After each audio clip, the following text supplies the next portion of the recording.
खुलुमबाय लोगोफोर नोंथांमोननि गेजेराव दिनै सिडली चिरां डिस्ट्रिक्टआव जे मानि जानो गोनां एमएलए जयन्त बसुमतारीयाथ' एमपि जाबाय नालाय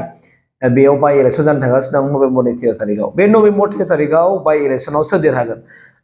इउपिपिएल देरहागोन ना बिपिएल देरहागोन ना कांग्रेस देरहागोन आं बिनि रिजाल्टखौ दिनै होगोन भिडिअनि गेजेरजोंहाय स' बेनिखायनो आं नोंथांमोननि गेजेरावहाय भिडिअ रायलायनायनि सिगां आं नोंथांमोननि भिडिअखौ देखायग्रोनायदों बे भिडिअ क्लिपखौ नोंथांमोना एसे नायना लाग्रोबानो जाबाय बिनि उनाव आं फुरा थन्न' थन्न' बुंजोबगोन नोंथांमोना जोबजासे नायबानो जाबाय सय अब्ला नोंथांमोना भिडिअ क्लिपखौ नायना लाग्रोबानो जाबाय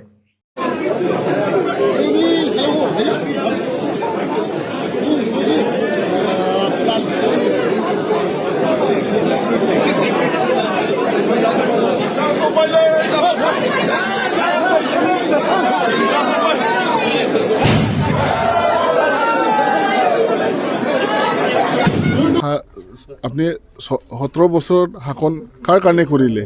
এইটো আপুনি আগত জানি লোৱাটো খুব দৰকাৰ 17 বছৰত কংগ্ৰেছৰ লগত আছিলে সেইকাৰণে বিপিএফে শাসন কৰিব পাৰিছে তেতিয়া কংগ্ৰেছে সিহঁতক খুলি বাবদ সিহঁতক কাম কৰিব দিছিলে সেই গতিকে সিহঁতে কাম কৰিব পাৰিছিল এতিয়া চাওক আপুনি বিজেপিৰ লগত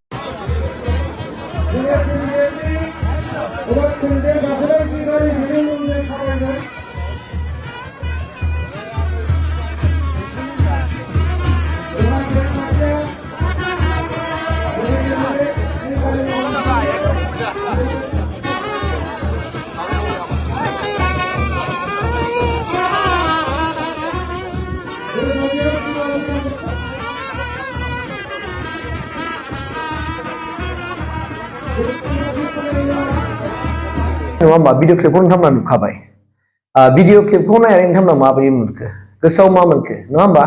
बे जाहैबाय मा दिनै बाय इलेक्शनखौ लानानै नभेम्बर 13 तारिखआवथ' बाय इलेक्शन जाखागोन दा बेखौ बिथा खालामनानैनो दिनै मोनफ्रोमबो राजखान्थि हान्जाया गावनि हान्जाखौ देरहाहोनो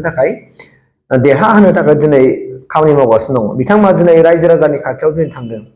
रायजो राजाफोरनि बिथांमोना फोरमायहोदों रायजो राजाफोरखौ बिथांमोना मिटिं खालामनाय बिथांमोना बाथ्रा बुंदों दिनै इउपिपिएलआबो बिपिआबो आरो कांग्रेसआबो दा बिथांमोननि गेजेराव नोंथांमोना सोरखौ देरहागोन बायदि मोनो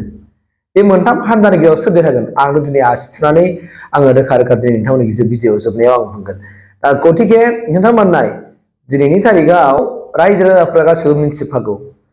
बबे पार्टिया मा बाथ्रा बुंदों बबे पार्टिया मा रायजोनि थाखाय मावदों मावाखै थांनाय गोलाव सम बा प्रेजेन्टआव बा बबे पार्टिया रायजोजों माने खामानि मावबादों बबे पार्टिया रायजोजों बांसिन माने खैदां खैफोद सुखु दुखुजों नांथाबनानै दङ बेखौ दिनैनि तारिखआव जोङो माने खुगा हब्रा दिनै रायजो राजाफोरनि सायाव जा बुंनांगौनि गोनांथिया गैखाला मानोना रायजो राजाफोरा दिनै माने मिन्थिजोबखाथारगौ मोजांनि बिथांमोना मिथिगौ जोंनिफ्राय बांसिन मिथिगौ साधारन माने रायजोफ्रा मिथिगौ दा गतिके दिनै राजखान्थिनि खाथिराव बिथांमोना गोबांथार बाथ्रा बुंगोन दैदेनगिरि सारमोना नङा होमबा मोनथाम पार्टिनि गेजेराव मोनथाम पार्टियाबो बुंगोन जों देरहागोन कांग्रेसआबो बुंगोन जों देरहागोन बिपिएफआबो बुंगोन जोङो देरहागोन रायजो राजाफ्रा जोंजों दं इउपिपिएलआबो बुंगोन जों देरहागोन रायजो राजाफ्रा जोंजोंनो दङ होननानै नाथाय रायजो राजाफोरनि नैबे बिबेकआवसो दङना बिथांमोना बिथांनि बिबेकआवसो दङ कि सोरनो भट होगोन बिथांमोना सोरनो भट होयोबा लाब जागोन बेखौ बिथांमोना मिथिखागौ आरो बेनिखायनो नोंथांमोनाबो दिनै रिजाल्टखौ बुंनो हाखायो कि उमुगा देरहागोन होननानै दिनै नोंथांमोनानो बुंनो हायो कि एबारनि बाय इलेक्शन माने बाय इलेक्शनावहाय कांग्रेसआ देरहागोन एबारनि बाय इलेक्शनावहाय बिपिएफआ देरहागोन एबारनि बाय इलेक्शनावहाय इउपिपिएलआ देरहागोन नोंथांमोना बयबो मिथिखाजोबगौ खारन बारखौ थासारिखौ बयबो मिथिखायो जे थासारिया दा दोहौ जागासिनो दङ बे थासारिखौ नोजोर बोयोब्ला नोंथांमोना नायोब्ला बेनिफ्राय हमनो हायो कि एबारनि बाय इलेक्शनाव सोर देरहामागोन गमामा नोंथांमोना नुखागौ मिथिखागौ बेनिखायनो आं बारा बुंनांगौ दरखार गैला आरो आं भिडिअनि गेजेरजों बुंनो होननानै आं नोंथांमोननि गेजेराव फोरमायदोंमोन नाथाय आं दा बुङोब्ला आंखौ मानसिफ्रा मा बुंगोन आं जुदि दा बुङो बिपिएलआ देरहागोन इउपिपिएलआ देरहागोन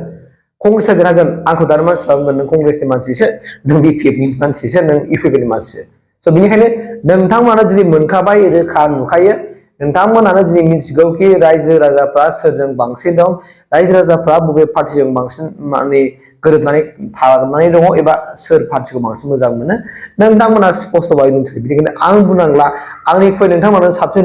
रिजाल्टखौ होनो हायो कि एबारनि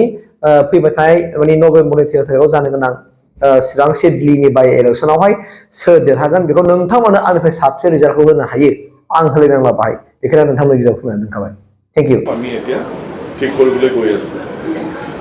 ঠিক আছে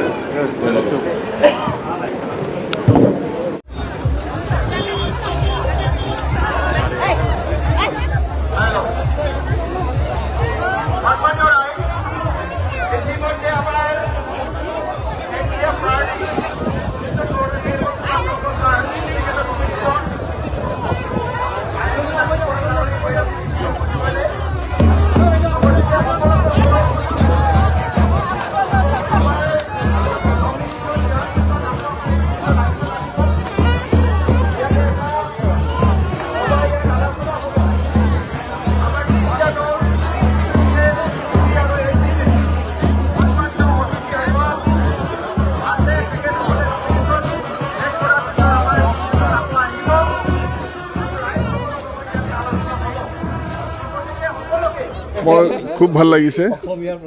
মই মানে 100% জিকি যাম বুলি মোৰ মনত এইটো অনুভৱ কৰিছে ইতিমধ্যে শাসকীয় দল BPL আছে 17 বছৰ শাসন কৰা BPF দল আছে তেওঁলোকক প্ৰতিহত কৰিব আপুনি 17 বছৰ শাসন কাৰ কাৰণে কৰিলে এইটো আপুনি আগত জানি লোৱাটো খুব দৰকাৰ 17 বছৰত কংগ্ৰেছৰ লগত আছিলে সেইকাৰণে BPF শাসন কৰিব পাৰিছে তেতিয়া কংগ্ৰেছে সিহঁতক খুলি পাবত সিহঁতক কাম কৰিব দিছিলে সেই গতিকে সিহঁতে কাম কৰিব পাৰিছিল এতিয়া চাওক আপুনি বিজেপিৰ লগত UPL আছে সেইটো কাৰণে ভালকৈ কাম কৰিব পৰা নাই আজি BPF ষ্টেটত এলায়েন্স আছে সিহঁতে কাম কৰিব পৰা নাই যদি এইবোৰ এলায়েন্স যদি কংগ্ৰেছৰ লগত থাকিলে সিহঁতে আজি BTC এৰিয়াত